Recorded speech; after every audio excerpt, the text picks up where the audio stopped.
The police officers walked into Maya's classroom right in the middle of math class. Everyone stopped talking.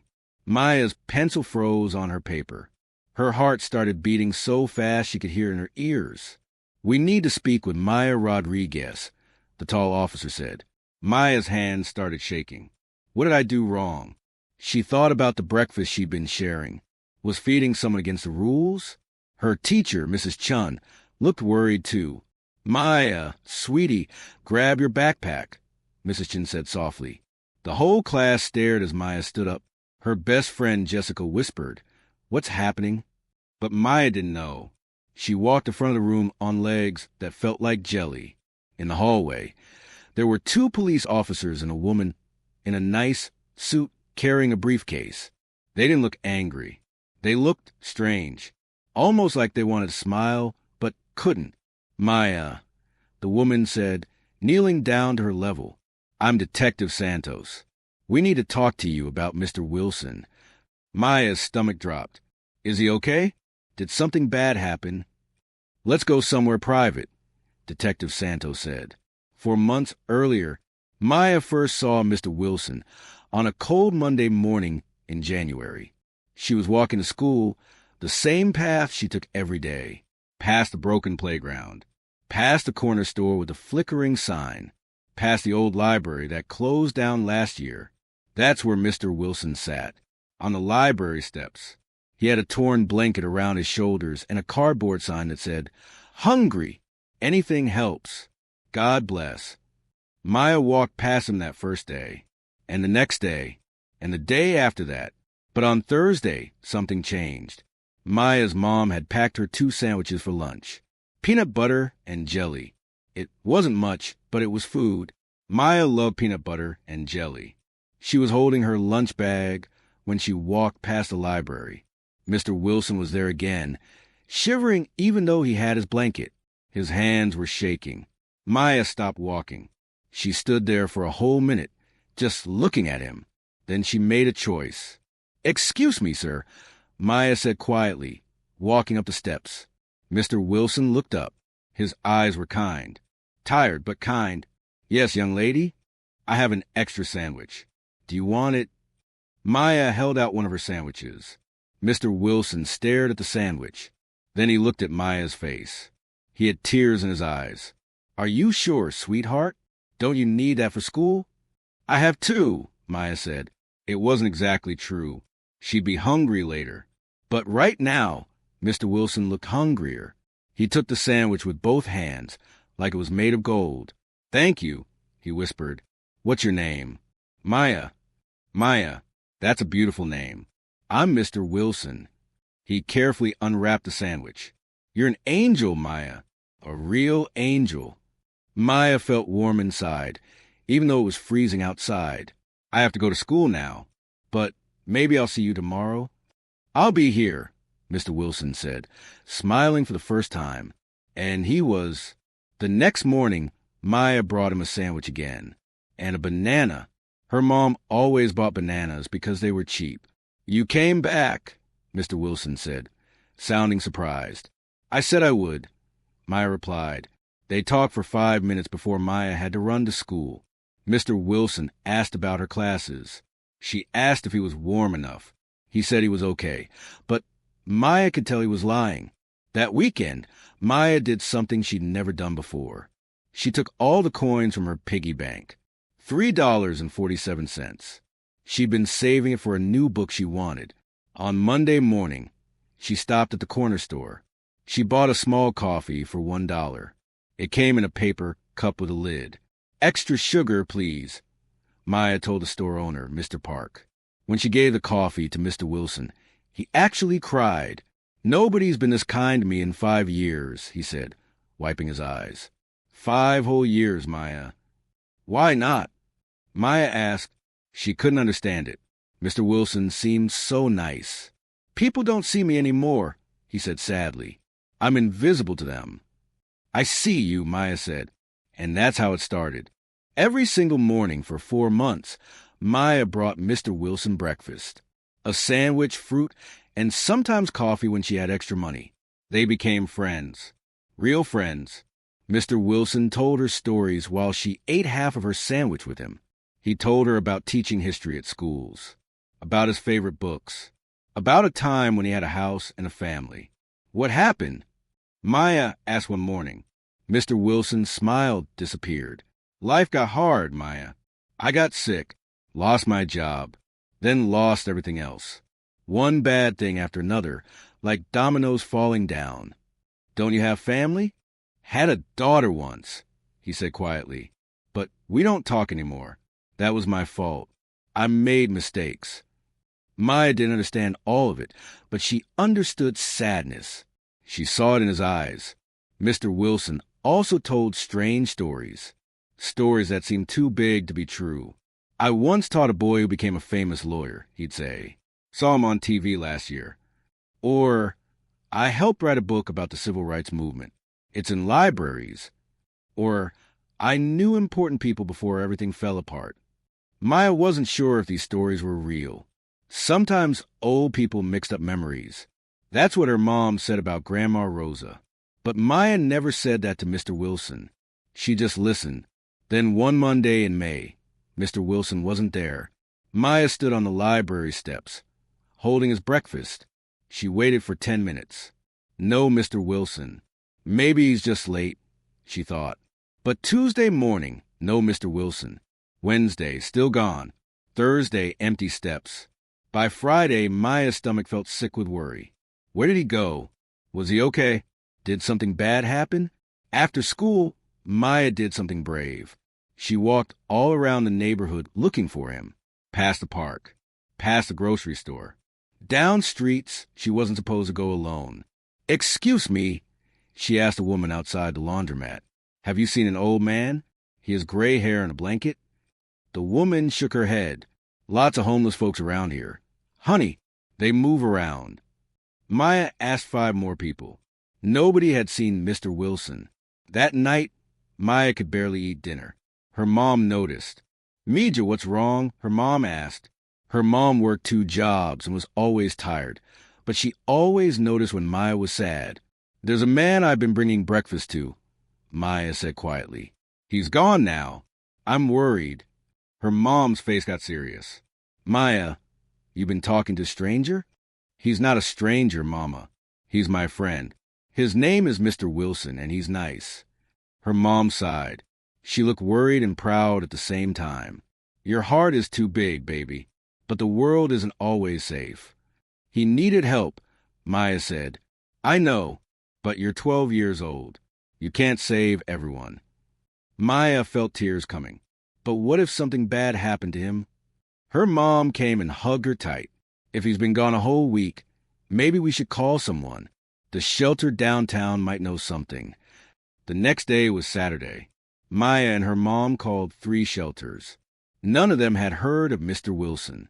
Then on Sunday afternoon, Maya was riding her bike past the hospital when she saw an ambulance pull up. The back doors opened, and they pulled out someone on a stretcher. It was Mr. Wilson.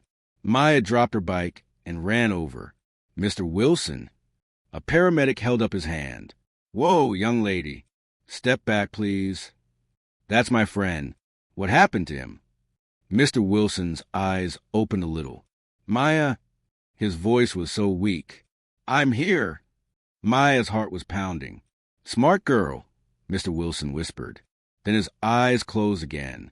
They wheeled him inside fast. Maya tried to follow, but a nurse stopped her. I'm sorry, honey. Are you family? I'm his friend. I bring him breakfast every day. The nurse's face softened. That's sweet, but only family can go inside right now. What's his full name? Mr. Wilson. I don't know his first name. Maya felt terrible. How could she not know? The nurse wrote something down. Is there an adult with you? My mom's coming. She's parking the car. Maya had called her mom the second she saw the ambulance. Okay, wait in the lobby. Someone will talk to you. Maya sat in the waiting room for an hour. Her mom came and sat beside her, holding her hand. Finally, a doctor came out. A black woman with kind eyes and braids pulled back. Are you the young lady asking about James Wilson? Yes. Is he okay? The doctor smiled a little. He's stable. He collapsed from not eating enough and dehydration. But he's going to be okay. She paused. He kept saying your name. Tell Maya thank you. Who's Maya? That's me, Maya said, standing up. The doctor looked surprised. You're the one who's been bringing him food? Maya nodded. For how long? 4 months. Every single morning. The doctor's eyes got shiny with tears. She blinked fast. That might have saved his life. Young lady, the doctor said if he'd gone much longer without regular food, his body would have given up. Maya felt like she couldn't breathe. Can I see him? Not today. He needs rest. But come back tomorrow. The doctor knelt down. What you did was beautiful. Don't ever stop being kind. That night, Maya couldn't sleep. She kept thinking about Mr. Wilson lying in that hospital bed. Kept thinking about his stories. About his daughter, who didn't talk to him anymore. And she made a decision. If Mr. Wilson had been important once, if he really did know important people, maybe someone out there was looking for him. Maybe someone still cared. Maya opened her laptop and started typing into Google. How to find someone's family. What she found would change everything. That Monday morning, when the police came to Maya's classroom, she thought she was in trouble, but she wasn't. Detective Santos took Maya to the principal's office. Her mom was already there, looking scared. Mrs. Rodriguez, Maya, Detective Santos said, sitting down. You're not in any trouble. We're here because of James Wilson. Is he okay? Maya asked quickly. He's doing much better, thanks to you. Detective Santos opened her briefcase and pulled out some papers. But we discovered something important about Mr. Wilson, something nobody knew. She laid out a newspaper clipping from 20 years ago. The headline read, Local teacher wins state award for excellence. In the photo stood a younger Mr. Wilson, smiling big, holding a trophy. Maya's mouth fell open. That's him. Yes, James Wilson was one of the best history teachers in the state. He taught for 35 years. Hundreds of students. Detective Santos pulled out more papers. Then his wife died. He got very sad. So sad he couldn't work anymore. He lost his job, his house, everything. That's so sad, Maya whispered. But here's the important part, Detective Santos continued. One of his old students became a lawyer, a very good lawyer. Her name is Patricia Chun. Maya gasped, like my teacher, Mrs. Chun? Detective Santos smiled. Exactly like your teacher, because at IS your teacher. What? Mrs. Chun was trying to find Mr. Wilson for 2 years. She wanted to help him. She knew he was homeless somewhere, but she couldn't find him. Detective Santos looked at Maya with warm eyes. Until you posted about him. Maya was confused. I didn't post anything. Her mom spoke up quietly. Mija, remember your school project? My hero? Last week, Maya had written about Mr. Wilson for her assignment. She wrote about how he was kind even when life was hard, how he always said please and thank you, how he taught her that everyone has a story. Mrs. Chun had loved it so much. She posted it on the school's Facebook page. When Mrs. Chun saw your essay, Detective Santos explained, she saw the photo you drew of Mr. Wilson. She recognized him immediately. That's her old teacher, the man who changed her life. Tears ran down Maya's face. Really, Mrs. Chun called me right away. We found him at the hospital. Detective Santos pulled out one more paper, and we found his daughter, too. He has a daughter? Maya remembered Mr. Wilson, saying they didn't talk anymore. Yes, her name is Grace. She's been looking for her father for 3 years. They had a fight a long time ago, and he disappeared. She never stopped searching. Detective Santos smiled. She's at the hospital right now. She wants to meet you. Maya could barely breathe. Me! You kept her father alive, Maya. You gave him hope. You saw him when everyone else looked away. 1 week later, Maya stood in Mr. Wilson's new apartment. It was small but clean. Grace had found him a place to live. Mrs. Chun had paid the first 3 months of rent. Other students who Mr. Wilson taught years ago sent money to help. Mr. Wilson sat in a real chair, wearing clean clothes, looking healthier than Maya had ever seen him. "I still can't believe it," he said, shaking his head. "One sandwich at a time. You saved my life, Maya." "I just wanted to help," Maya said. "You did more than help. You reminded me I mattered, that I was still human, still here." Mr. Wilson's voice cracked. "Some days I wanted to give up, but then I'd see you coming down that street, and I'd think, she sees me. I must still be worth something." Grace, Mr. Wilson's daughter, wiped her eyes. "Thank you for bringing my dad back to me." Maya hugged her. Then she hugged Mr. Wilson. Mrs. Chung was there too.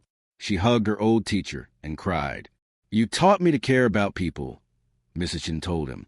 "And now your student taught us all the same lesson." 2 months later, Maya started a club at school called Someone Sees You. Every week, students made sandwiches and brought them to people who needed food. They collected blankets for winter. They talked to people everyone else ignored.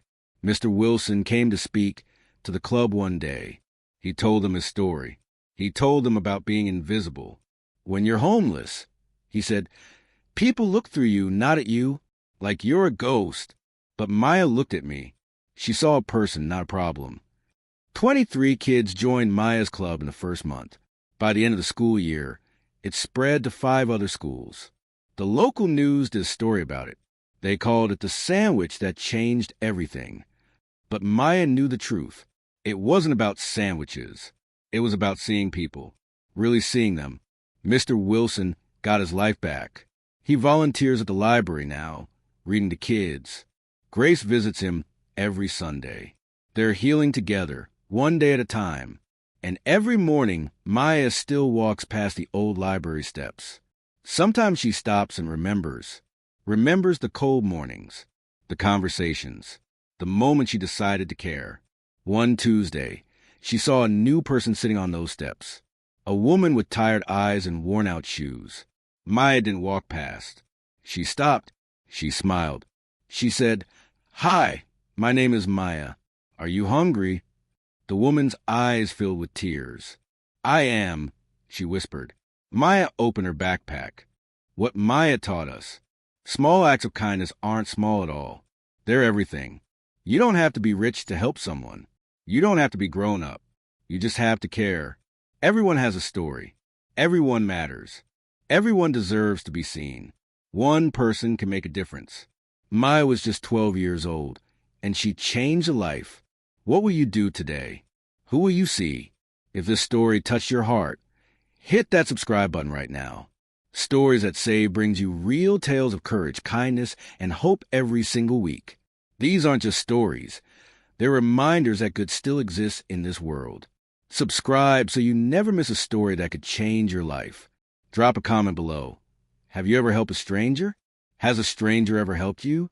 Share your story. It might inspire someone else to act.